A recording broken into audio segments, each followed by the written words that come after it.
Ah, your highness! Heir apparent? What do you know? Spit it out. A slight expression of guilt flits briefly across Boindale's face, but he's soon back to his old self. A scholar as High King has something to it. You'll certainly have our votes, that's for sure. Boindale nods in agreement.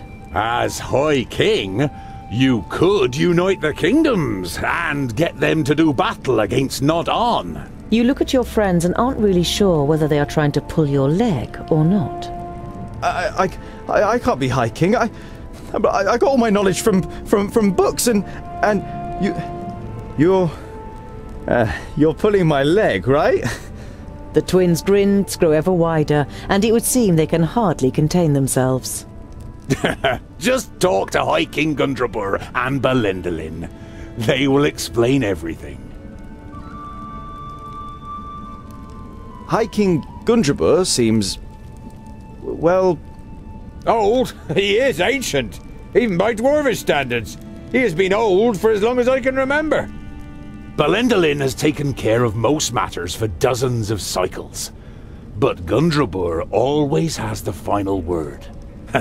His mind is younger than all of ours, I tell ya. Belendalin should become High King. I was there when a runt took his arm. He still managed to kill half a dozen of them afterwards. What fighting spirit!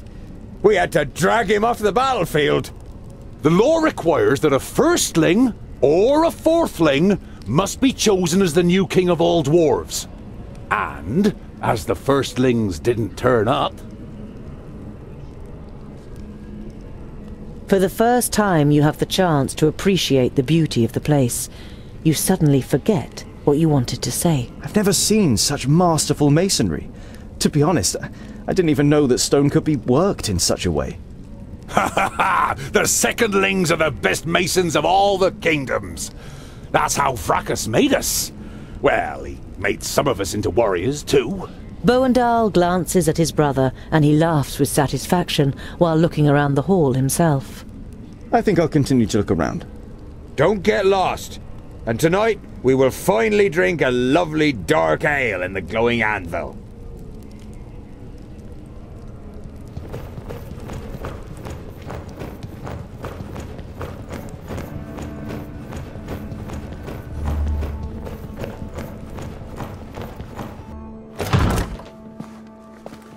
Andakai, what is it? I came to return these books to you, Tungdil. Luckily, I was able to make sense of most of it. You observed how the Mager took time to study the books during your escape. They are records from the Outer Lands. They tell of demonic beings from Barren Ground who can take possession of humans and invest them with great power. Immortality, for example? The Mager nods seriously. They speak of an axe forged by the Undergrounders called Keenfire. It is said to have the power to cut through the flesh and bone of the living and completely destroy the demonic spirit deep within their soul. So you think a demon from the Outer Lands has taken possession of Nudin? He looked very different when I encountered him in Parista, and he rose from the dead even though you cut off his head. That can't be explained purely through the power of the perished land. And he wanted to prevent these books from falling into our hands. That would only make sense if Keenfire had the power to defeat him. Where is this Keenfire? I don't know if this weapon was ever forged. It requires rare materials and masterful craftsmanship. The purest, hardest steel, stone barbs decorated with runes, a hilt of Sigurdaisy wood, inlays made of all the noble metals, the blades studded with diamonds, smithed in the hottest forge. We are dwarves. We have the most talented craftsmen. And you have the Sigurdaisy wood. It is amongst the objects in your rucksack, which is fortunate as there are no more Sigurdaisies in Girdlegard. But even if you manage to forge the axe, it might all be just a fairy tale. It's too little to wager our lives on.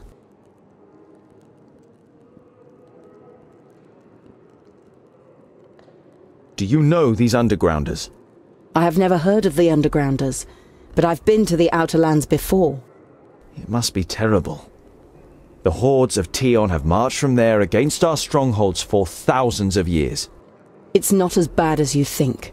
It is certainly safer than a land in which a magus possessed by a demon is on the loose.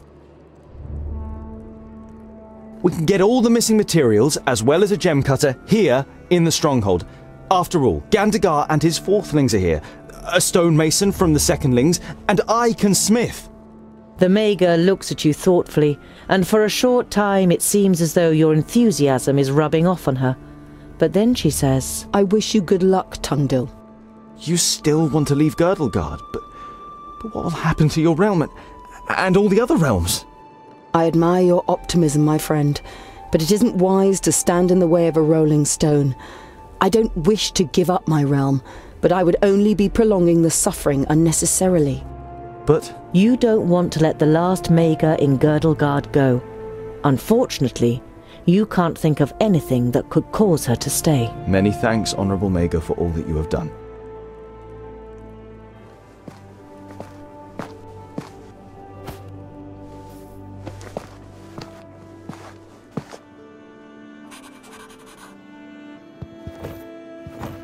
Garen found an answer to the threat. Keenfire.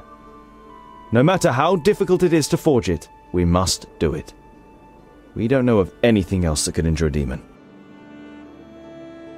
You are exhausted from your adventurous journey, but it would be impolite to just go to bed if the High King is waiting for you. A variety of cheeses, pickled cave mushrooms, toasted vault moss, and some smoked sausage. The intense smell of the cheese makes your mouth begin to water.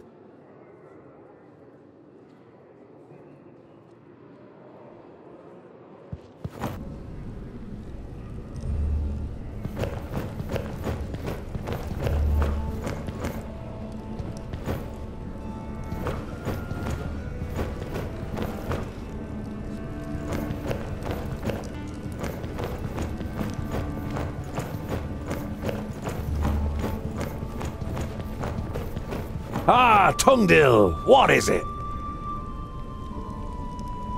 Andakai deciphered what was written in the books that Garen wanted to send to Turga the Fairfaced.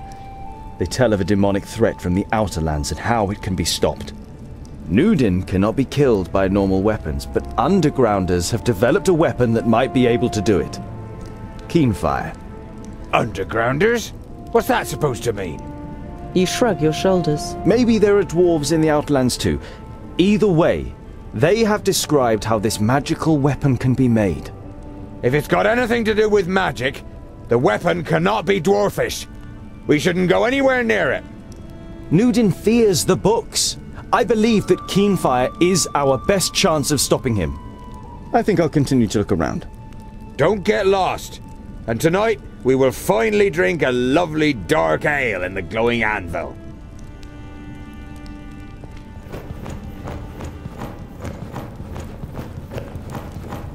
Tungdil, come closer. The power that the old High King radiated when he called the assembly to order has drained away from him. His body is sunken in the throne, but his eyes are alert and interested as he looks at you. The lost son returns to his people. Thank Vrakas. Tell us what you learned on your journey. You describe your adventure down to the smallest detail. Neither the king nor his advisor interrupts you. From time to time they nod, as though they were already aware of certain facts. Their brows become more furrowed with every passing minute. When you are finished with your story, you also have some questions. What game is being played here? Gandagar, as king of the fourthlings, is to supersede me as High King, but his mind is poisoned with hatred towards the elves. He would probably win a war against them, but he would weaken us, and Girdlegard would not be helped by this. I was hoping for a great coalition with the elves, and even with the thirdlings. I would have given anything to start the negotiations. In times of great need, only the common goal can count. And which role have you planned for me? Well, with you as a second aspirant, certain possibilities of protocol open up to us. I don't want to appear ungrateful, and I'm happy to finally be among my people, but I will not ascend the throne. I hardly know anything about our customs and laws. Everything that I know, I have learned from books that Lot gave me. There must be more suitable heirs than me. Your renouncement honors you. But to be honest, you never had a claim.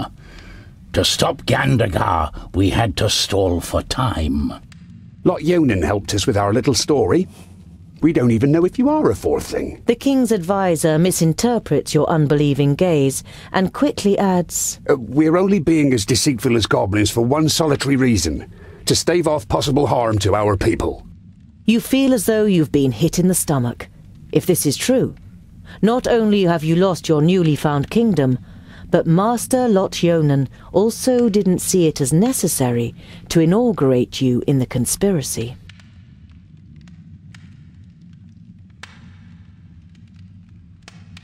Your plan has a flaw. Even if I were to line up, I couldn't win. No one on the council will vote for me.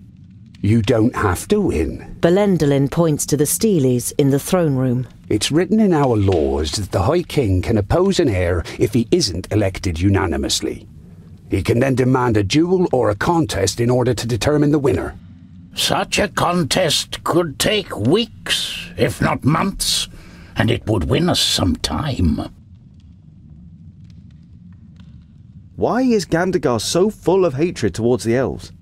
His father and brother were murdered by elves. At least that's what's claimed. No one knows the truth, just as no one knows how true this report about the Fifthlings is.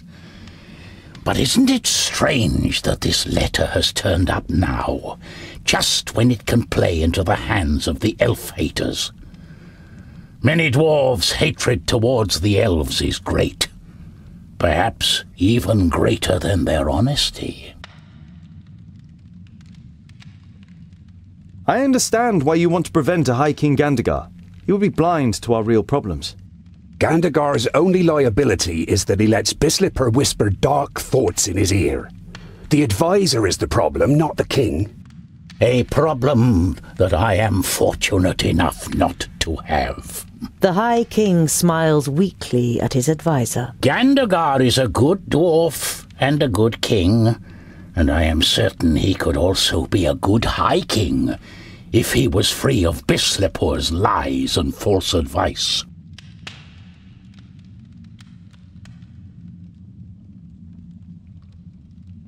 Is this really the best for our people? If you cannot dissuade Gandagar from carrying out his plans, it could end in a fraternal war. Don't worry. We'll open up his eyes and he will recognize the malice of his feigned friend. We just need time, and you must gain it for us. All right then. I am ready to do it. But I will need all of your support. You can be certain of it, Tungdil. Belendalin smiles at you encouragingly. You say Andakai may have found a way to defeat Nodon, and she suspects that the Magus is possessed by a demon from the Outer Lands. It may be possible to kill this demon with an axe called Keenfire. What kind of contest will you have us compete in? Gandagar is surely superior to me in many things. Everyone in the council will write a task on a piece of paper, and from them the contest will be drawn. And this only once you have made a speech and have won over as many as possible in the council to your side. The more sympathetic the council is towards you, the higher the chances of a contest that fits your abilities. Speech? You're beginning to like this whole thing less and less. I have commissioned armor that is worthy of a prince. It will be delivered to your chamber by sunrise. You say goodbye with a queasy feeling in your stomach. You always thought that you were articulate, but the prospect of having to make a speech in front of the large council doesn't exactly fill you with elation.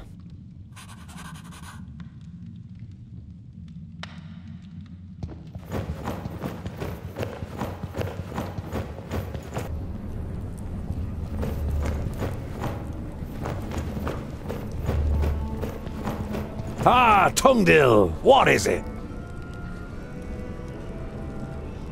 The High King and his advisor don't know where I come from either.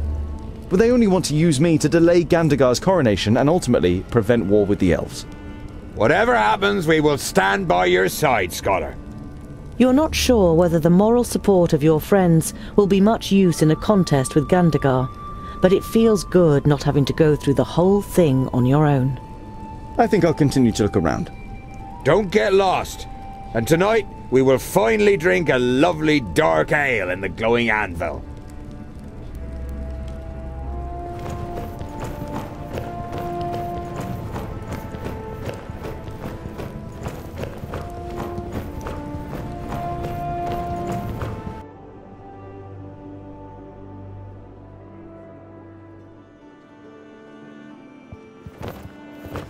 You are looking forward to the first proper bed for weeks.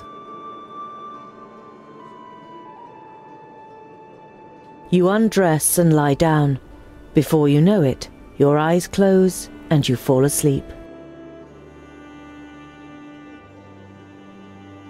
When your new armor is brought to you the next morning, you can hardly believe your eyes. However, as a smith, you can't stand the fact that you haven't contributed anything to it, and decide to add some inlays.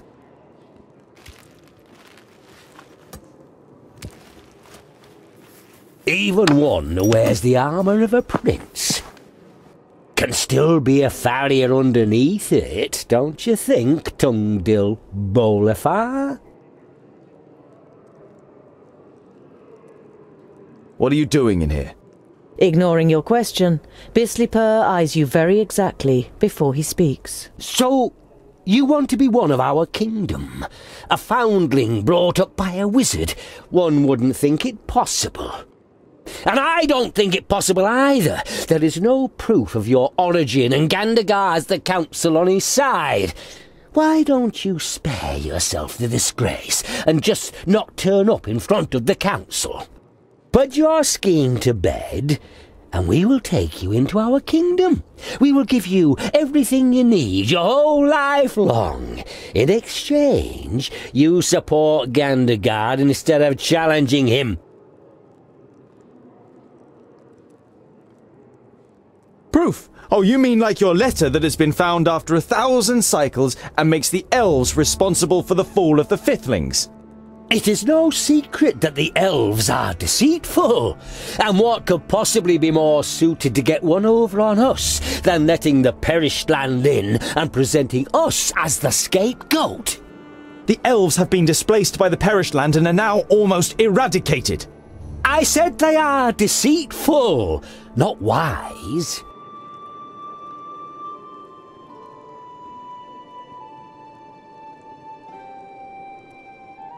Children of the Smith cannot be silenced. You are a dwarf, I confess, but no fourthling can remember a dwarf child ever going missing. And you know thousands of the fourthlings personally, and know exactly where they live in the mountains, what they're planning, or what small tragedies take place in their lives? You have a sense that all the long evenings in the library and debating with Lot Yonan weren't for nothing, as Bislipur struggles for a reply, then lets it go. And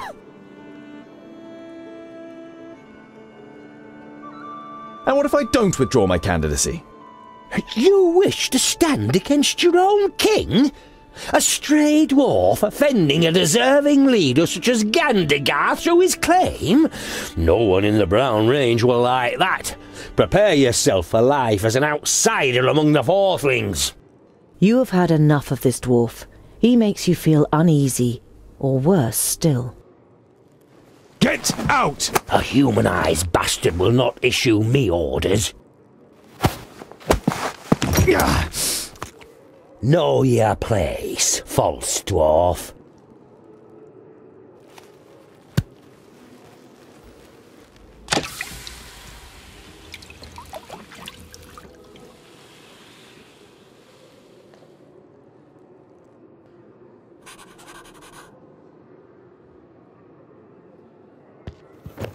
Some of the gold has left a coin-sized mark on the back of your hand.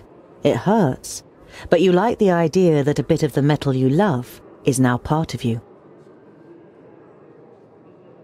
The armour has been made by a master. Over the chainmail is steel plate, alloyed with gold in many places, which certainly appeals to you. There are also several decorative elements made of stone to honour its origin in the kingdom of the best stonemasons. You had just finished setting the last inlay, the seal of Lot Yonan, who brought you up and is gone, when Bislipper interrupted you.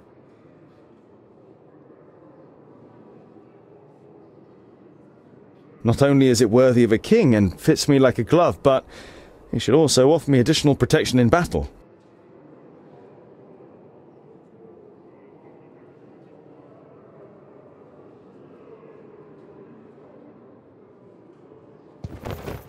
That is why I, too, lodge a claim to the throne and why I think I am the more capable heir. Thank you for your speech, Tungdil Bolafar. The council may now ask questions.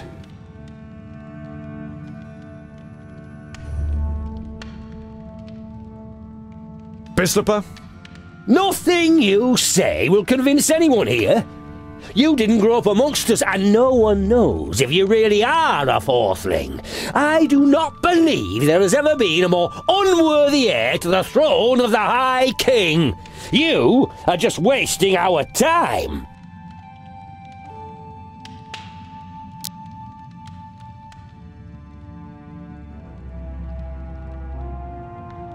Oh, I didn't know you were the spokesperson for everyone at this assembly, Bislipper. I had the impression that every dwarf is capable of forming their own opinion. Absolutely. Hear, hear! He's right, you know. Keep out of it, Bislipper. Yes, the dwarf from the Secondling Kingdom over there. You say that a war against the elves would be madness. But how can such a young dwarf as you judge that? You've hardly seen anything of the world, has he?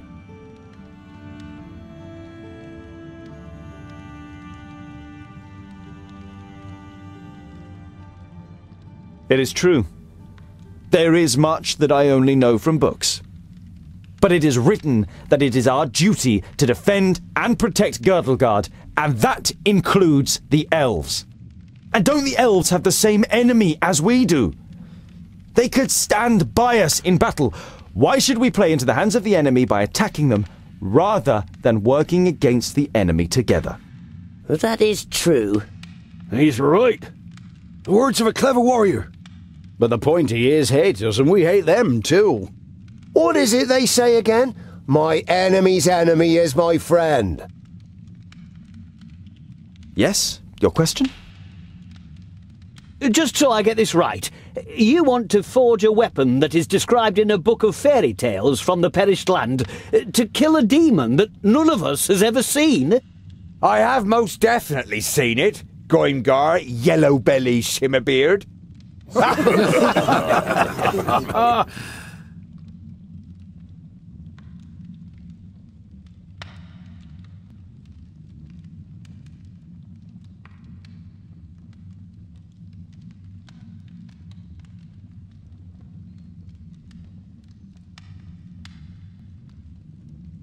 The Maga Andikai the Tempestuous translated the text, and she thinks we could kill the demon with Keenfire. So, now we're going to listen to Magi? Are we to risk our lives in the hope that she translated this text correctly and isn't just following her own agenda? I thought it was the Magi's fault that we're in this mess in the first place. I don't know if you can say that, per se. Didn't this Tungdil grow up with a magus too? Right, you can't trust the Magi. It is their fault that the barrier fell. I don't trust them. I have heard enough. The council has heard the words of both candidates and must now make its decision. Those of you who wish to see Tungdil Bolafar, the returning son from the Fourthling Kingdom, as my successor, raise your axe. And those who wish to see Gandagar Silverbeard from the Silverbeards, the king of the Fourthlings, as my successor.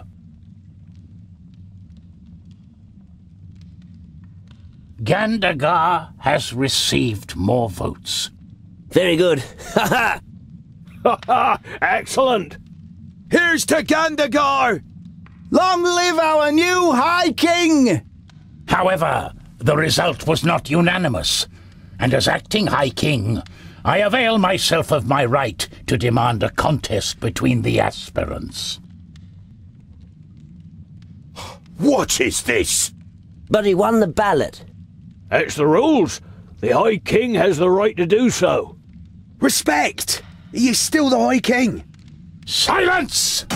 You have heard the High King's command. Write down your challenge for the aspirants.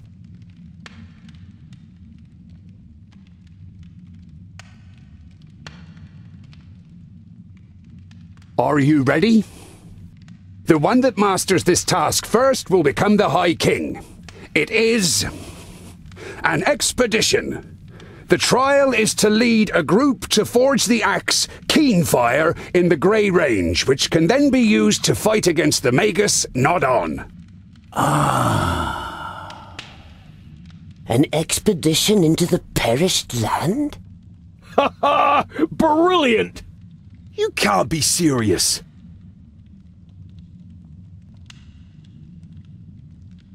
That's what I call a worthy challenge, don't you think? I call it luck, Scholar. Of all the challenges, Bislapur draws this one. Ha ha ha! Yes. Luck. But, my king, don't demand this of me. Why me, of all people? You are one of my best gem cutters, and I promise to support him. It should be a fair contest. Or should I break my word just because of you? But... You will go, Goemgar Shimmerbeard. Do not put us to shame. Follow Tungdil's instructions. Go! And come back in good health. And with that, our group is complete. Who have you chosen as Mason?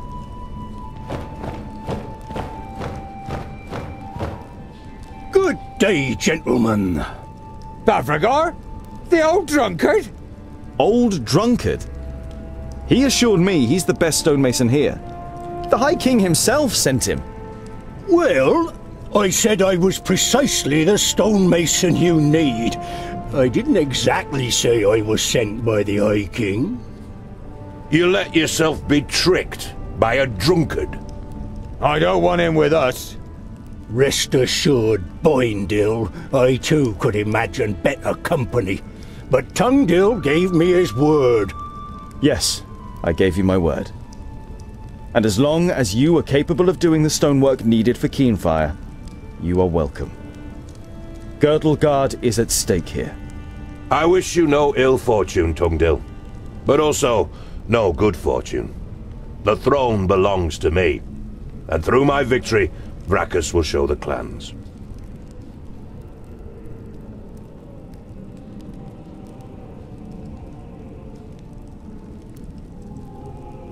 The task is clear to the contenders? The first to forge Keenfire and bring it back here has proven his abilities and will be our new High King to lead us in battle against Nokzen. It will take months to complete the task. The journey to the Fiflings alone is a long and dangerous business. Dangerous, yes, but not necessarily long. Do you know the old tunnel system that connects the Dwarven kingdoms? Tunnels are all well and good, but why should we get there so much quicker under the ground than over it? A knowing smile plays on the mouth of the advisor. Well...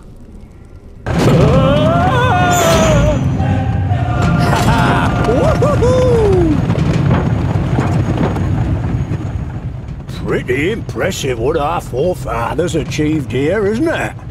The kingdoms all work together. If we do the same, nothing is impossible. Hear, hear.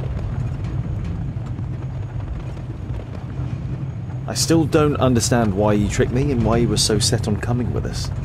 I have been the Master of Stone for more than 200 sun cycles. My work is admired all over Girdleguard. There has never been a better secondling mason than me. But today, I don't want to be remembered as a drunkard with the chisel trembling in my hand, but as Bavragor Amethyst, undefeated master of stone who brought keen fire to life. One last masterpiece.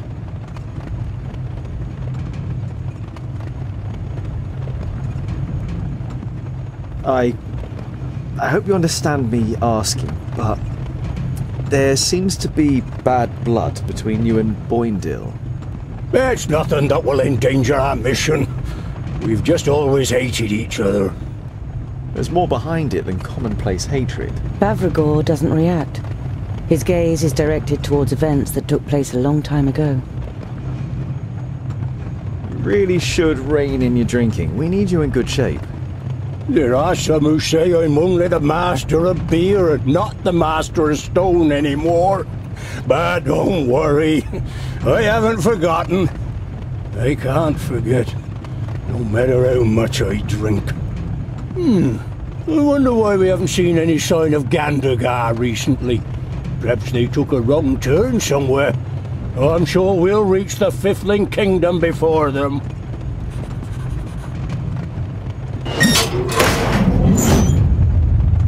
We're not on the way to the Fifthlings. We are on the way to the Firstlings. We're probably already under the land of the Custodian. The Firstlings? Why? The Firstlings have been the best smiths in Girdlegard since the Fifthlings were wiped out. Only they can alloy Tionium and Palladium, which are actually mutually repellent. Anyway, we could use all the help we can get in the battle against Nodon, and...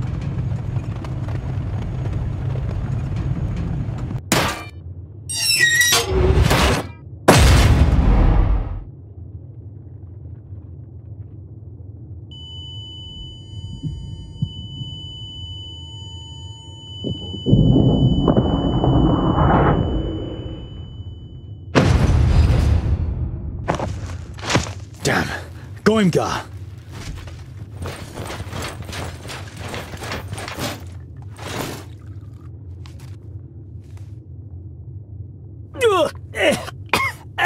It burns! We won't get further this way, Scholar. What now? It's all your fault, you imposter. I was nearly killed, and for what? It is good that you are still alive. We need you for our mission. So you can steal a throne that doesn't belong to you? Hatred glints in the gem cutter's eyes, and for a moment you think he's going to attack you with the courage of desperation.